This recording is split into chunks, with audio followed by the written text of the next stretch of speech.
Good evening. Hello, everybody, and have a blessed Sunday, I hope. I will not forget to put the lightning on. Hallelujah, makes my hair look whiter. Well, what an amazing response to yesterday. Your messages are overwhelming. You continue to inspire me, encourage me, and I mean, just the people who have written me, the stories you have, oh my goodness. I'm nothing compared to what some of you have been through. Where you get the strength, as I said, you don't know how you're going to handle it till you got to do it. I want to say to Dubai, that person from Dubai, the United Arab Emirates, thank you. You're my first Dubai person. I don't know what you would call you, a Dubaian? Dubai, I don't know, IAN, but thank you. Oh, that was wonderful. And then somebody from Bali, Indonesia. You know, I check a lot of you out, and I go through some people who want messages, who want to be friends, and who put in friend requests, and I'm extremely particular. And he had a COVID sign near his picture, under his picture, and it was just a beautiful COVID sign to stop COVID. So I said yes. So happened he was from Bali, Indonesia, originally from Jakarta. So we are getting more international as we go along. Hi, Angela. So we are going to finish chapter 19, Laughing Through the Tears, tonight. Promise. But I want to tell you what happened. Several times over the years, people have asked me who could play Jeffrey and myself. And usually if they are making, hello, Jamal, most of the time when they are making movies that are true, based on a book or based on true life, they try to cast the characters as similarly as possible to the actual person. You may not be 100%, but they try. It keeps the entire process and the entire thing so much more realistic. I mean, that's just a way it goes. So people would always ask me, and early on I'd have one list, and later on I'd have another list. And just recently someone asked me who would play Jeffrey. And I didn't even hesitate. I said, you know, don't give me the personals on this guy. I don't care about people's personal lives. But once Johnny Depp gets free, I've watched everything he's ever done. I think he's the most brilliant, or one of the most brilliant actors to ever come along. Not just in this decade, but in everything. Johnny Depp is already very trim, great hair, great voice, great smile when he does. And they could bulk him up amazingly easily, like they did with Matthew McConaughey, who was already so built, how he slimmed down.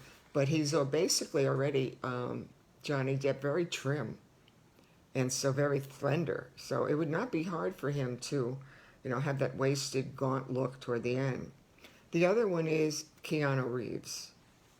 He is also magnificent, I think. He's got great hair. You got to do hair. Jeffrey had great hair. He's got a great smile, but a great voice and beautiful eyes. Both of them have great eyes. But if you've ever looked at Keanu Reeves' hands, and he has his hands in many of his movies, his hands are beautiful. Beautiful nails, beautiful hands. Jeffrey had gorgeous hands and nails. So I just love that about Keanu Reeves. I got a note, great hands. So we're going to go into Laughing Through the Tears, chapter 19. And even though I read 3 specific stories that I had written in my book, I could elaborate much more in my journals, but obviously when you're transposing to a book, I couldn't make it a Winds of War saga, 900 pages. So I'm trying to give you throughout this whole thing information on how you might handle a difficult situation that you know is not just difficult, it's horrible. And don't think that if you're given a devastating diagnosis or you're with a long-term, life-threatening illness or something else of that you're ever going to get it out of your head. No, you're not. It's with you.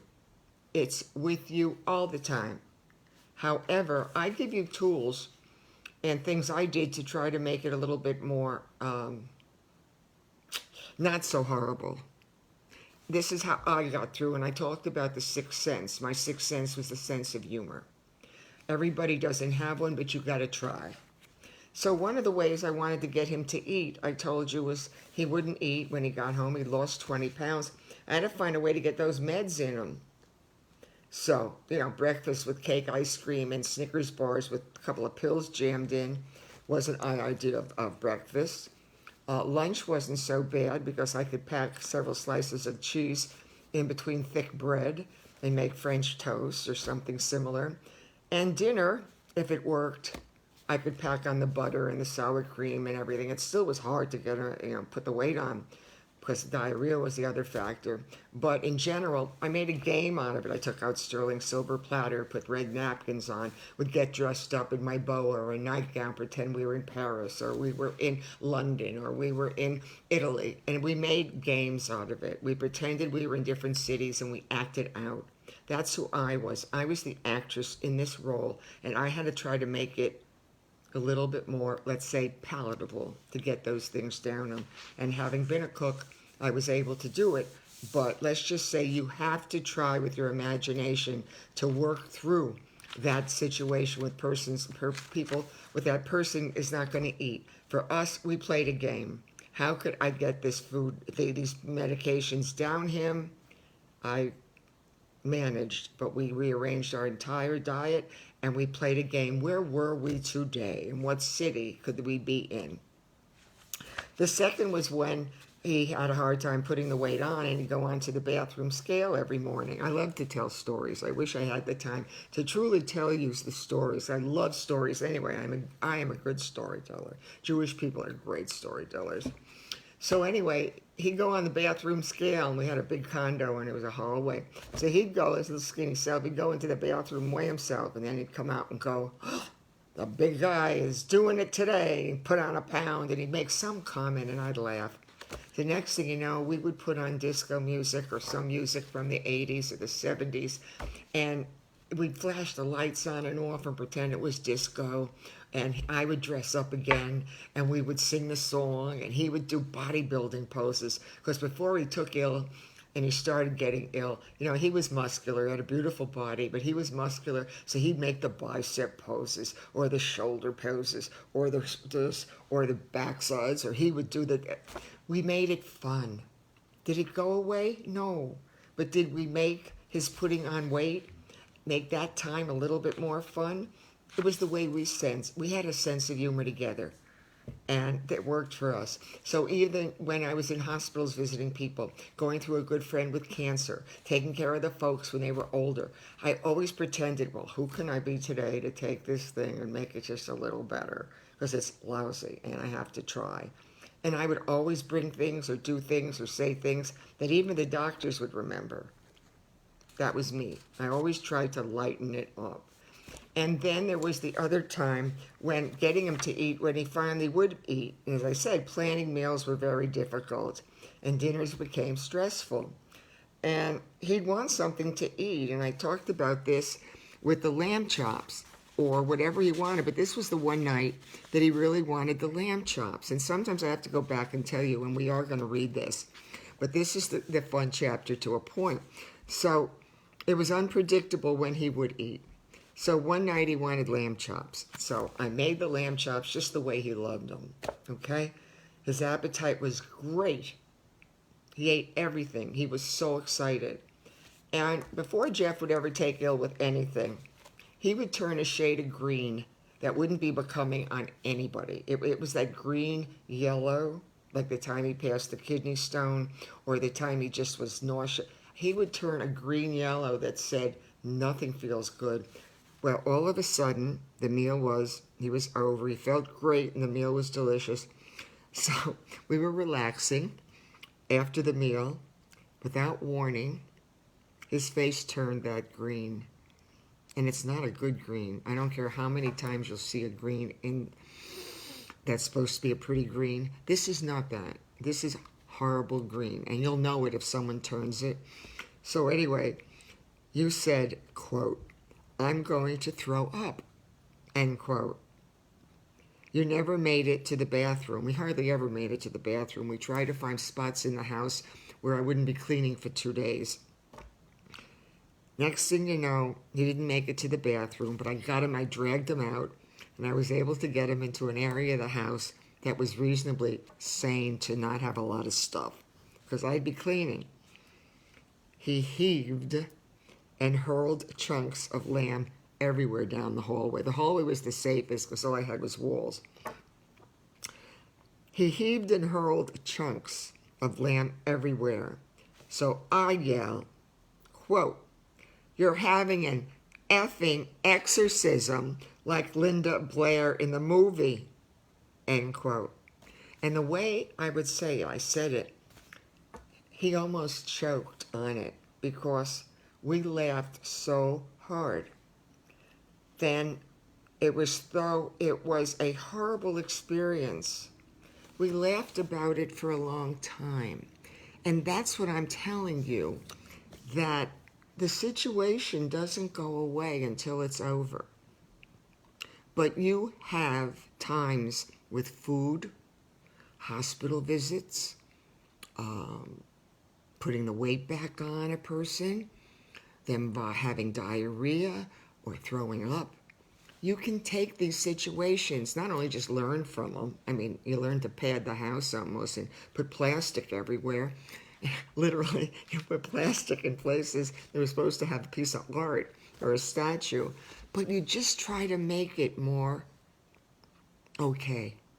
So that's those several stories, and I would love to elaborate because I could truly do it. If you ever see me look down, it's because I have notes. And when you see me look up, it's because I want to watch the clock, because I really want to be mindful of my time and yours. Here's where we're going to start for tonight. Oh my gosh, I can see. All right.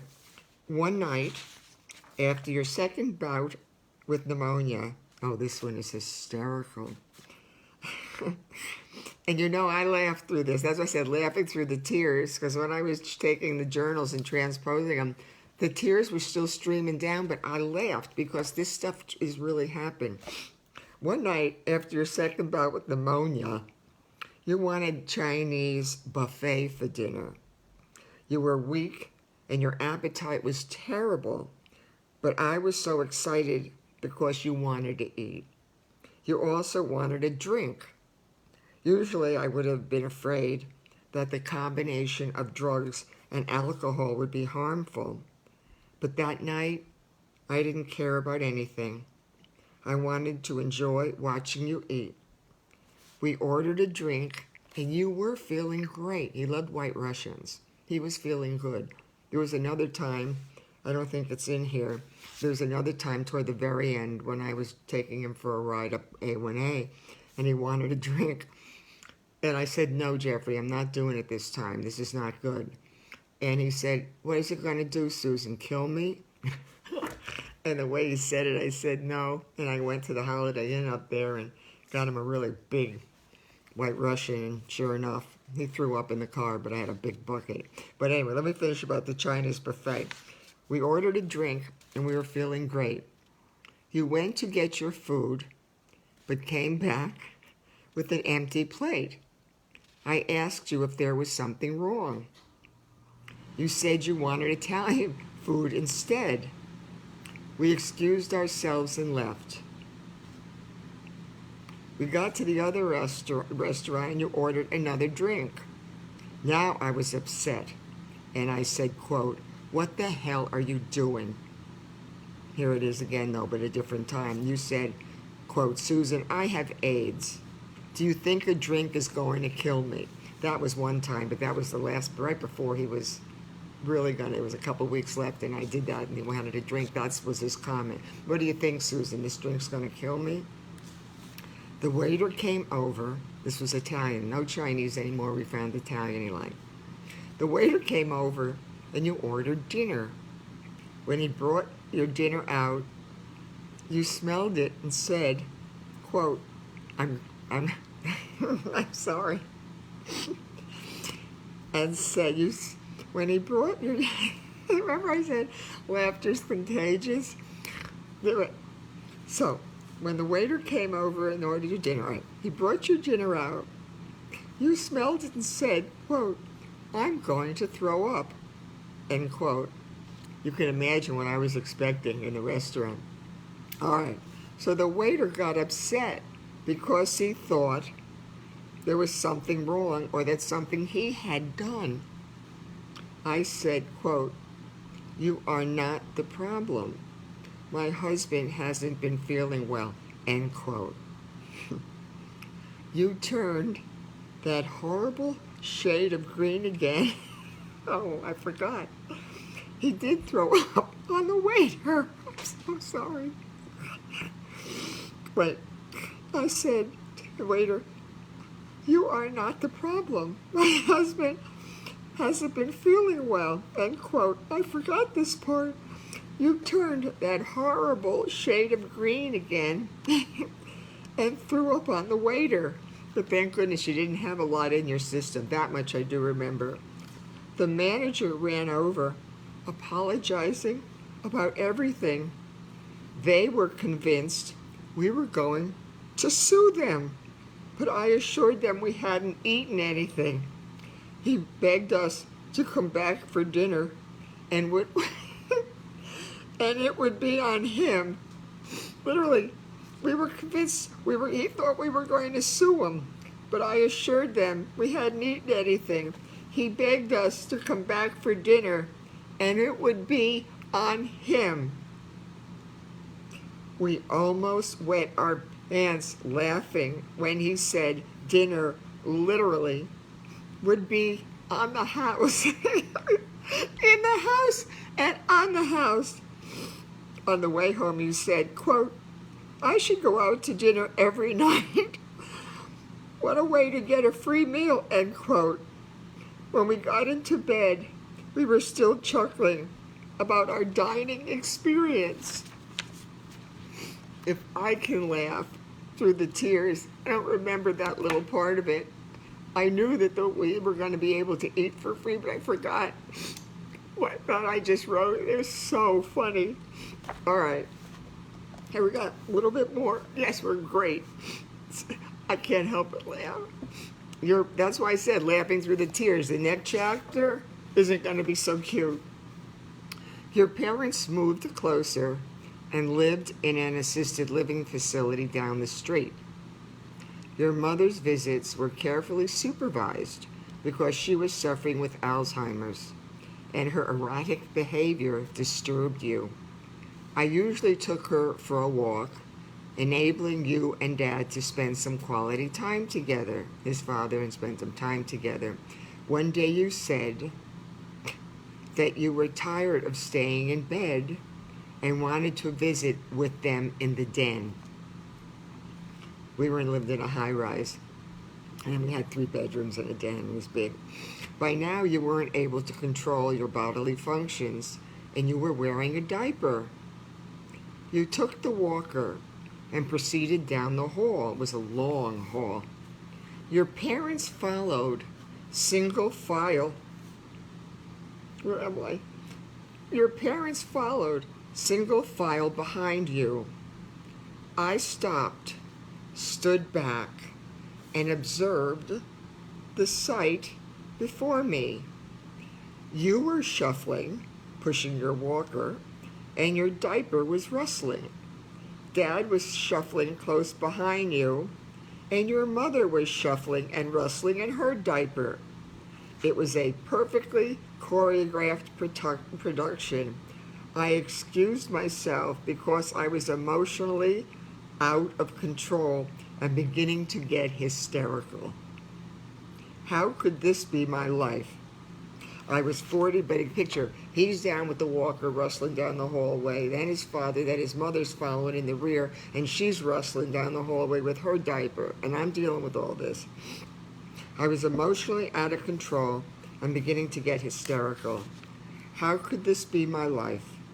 I was 47 years old, watching the 3 people I love become strangers.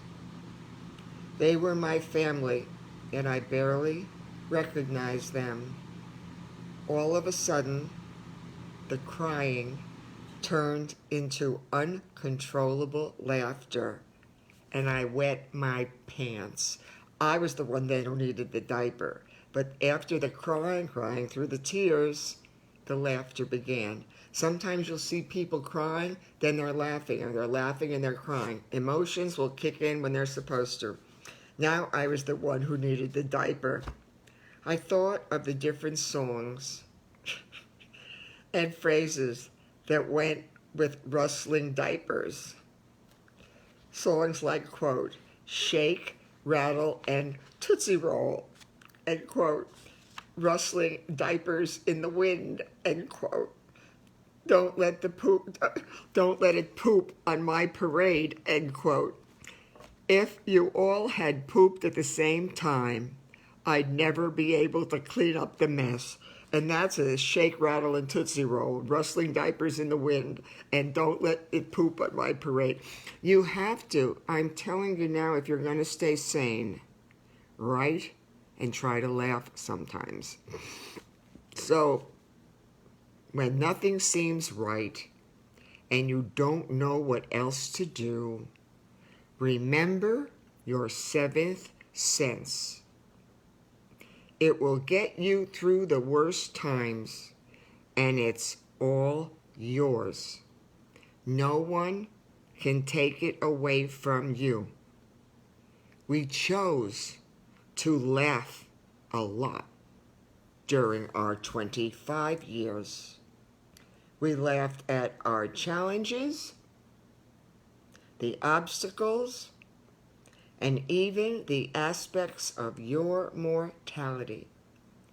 You made me laugh when I cried for you, and I made you laugh when you were afraid.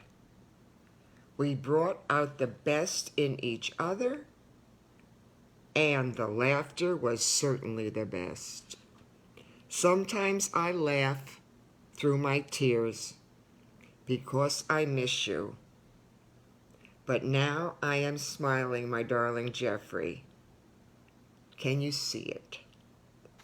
Are some of you a little teary-eyed right now? I hope so. I love it. If this book doesn't bring out every emotion, you don't have any feelings. Tomorrow, chapter 20, I don't want to get into it because it's at a totally different place than this one is.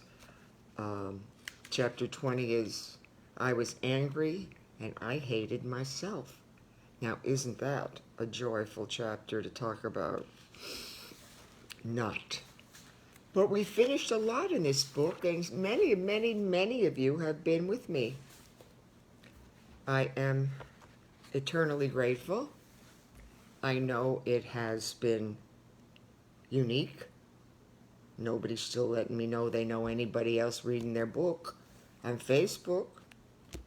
You all have your homework assignments. Find me somebody else.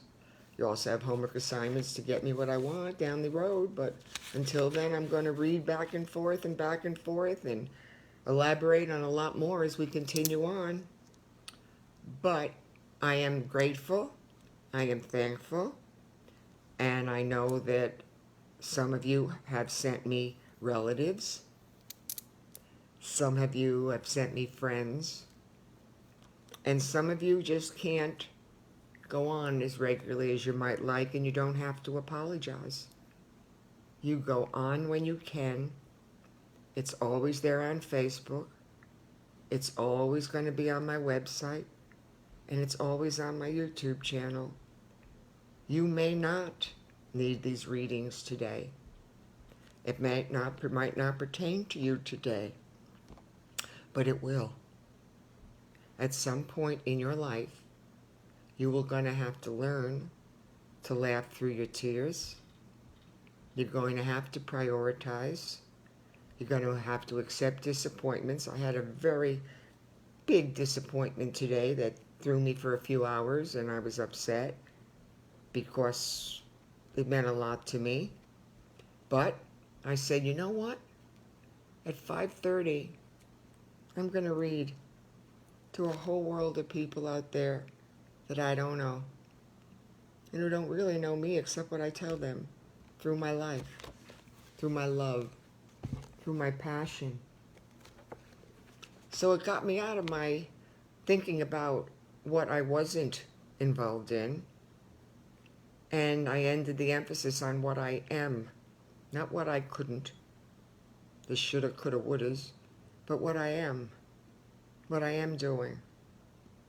As I said before, your messages, you pour out your hearts, some of you. You're probably telling me stuff you've never told anybody because it's really deep, really personal. And you all have a book in you. You all can write. Maybe not like me. Maybe you're not going to do anything with it. But you all can. That's the point.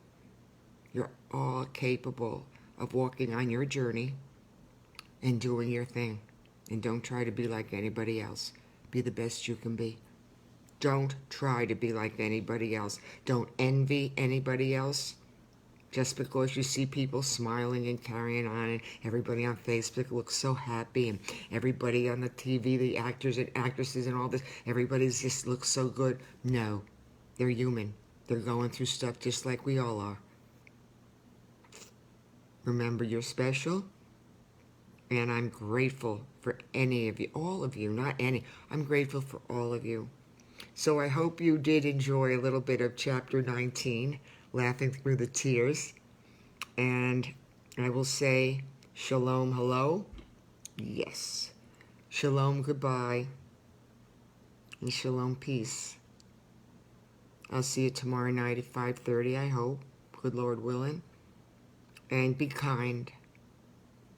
Be a little more patient. I've been good today with the patience. And call someone.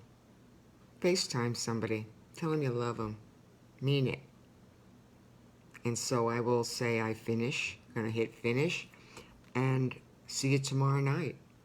But be blessed. And thank you so much. I love your comments. And I appreciate the personals that you do on Messenger or the emails. And you write. And you've taken the time to tell me what you wanted to tell me. And you thought I might understand. Yeah, I do. Okay, I'm going to finish up. Shalom. Bye-bye.